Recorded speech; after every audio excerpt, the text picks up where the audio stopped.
বান্দা যখন সেজদা দেয় তো আল্লাহ তাআলা ওই বান্দা মহব্বত করে পিঠে মাথায় কুদরতি ভাবে আল্লাহ যেন হাত বুলায়, হাত বুলায়, আল্লাহ যেন মায়া করে, আদর করে। আনিস আসছো না, আমাকে সেজদা দিলা, আচ্ছা উঠো, ইরফা রাসাক, তোলো মাথা তোলো, বসো। তো বান্দা বসে, তো আল্লাহ তাআলা বলে আচ্ছা তো আর কিছু বলবা?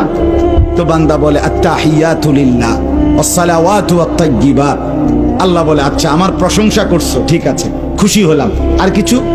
তো বান্দা এবার বলে আল্লাহুম্মা সাল্লি আলা মুহাম্মদ ওয়া আলা আলি মুহাম্মদ, মানে পুরাটা আর কি। তো এবারে আল্লাহ বলে মাশাআল্লাহ, আমার বন্ধুর প্রতি দুরূদ পড়লা, আমি তাতেও খুশি হলাম, আর কিছু বলবা? তো এবার বান্দা বলে রব্বুল আলামিন, সেজদা দিয়ে আপনার কাছে আসলাম, আপনার প্রশংসা, আপনার বন্ধুর প্রশংসা করে আপনার খুশি অর্জন করলাম।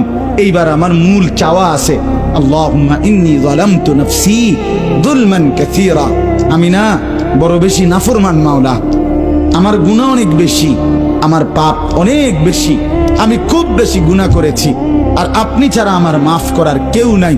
এখন আপনার এত কাছাকাছি হয়ে আমি আল্লাহ আপনার কাছে মাফ চাই, ফাগফিরলি মাগফিরাতাম মিন ইনদিক, আপনি আমারে মাফ করে দেন। খোদার কসম, রব্বুল আলামিন বলে দরজায় দাঁড়িয়েও যদি কোনো দুনিয়ার কারো কাছে, কোনো ব্যক্তির দাতার কাছে, দুনিয়ার কোনো দানশীলের কাছে দুয়ারে দাঁড়িয়েও যদি কেউ হাত পাতে, সে তো তাকে ফিরায় দেয় না। আর আমি যার মাথায় হাত বুলাইলাম, মার পিঠে হাত বুলাইলাম, আমার এত কাছে আইনা বসাইলাম, তাকে আমি ফিরায় দেব কেন? যা তোকে মাফ করে দিলাম। এই জন্য নামাজের সালাম ফিরাইয়েই সে আবার হালকা আওয়াজের সাথে সাথে বলে আল্লাহু আকবার। মানে কি? আল্লাহু আকবার অর্থ হইল ভাই সাহেব, আল্লাহু আকবার, আমার আল্লাহ বড়, আমার আল্লাহ আমারে মাফ করে দিছে।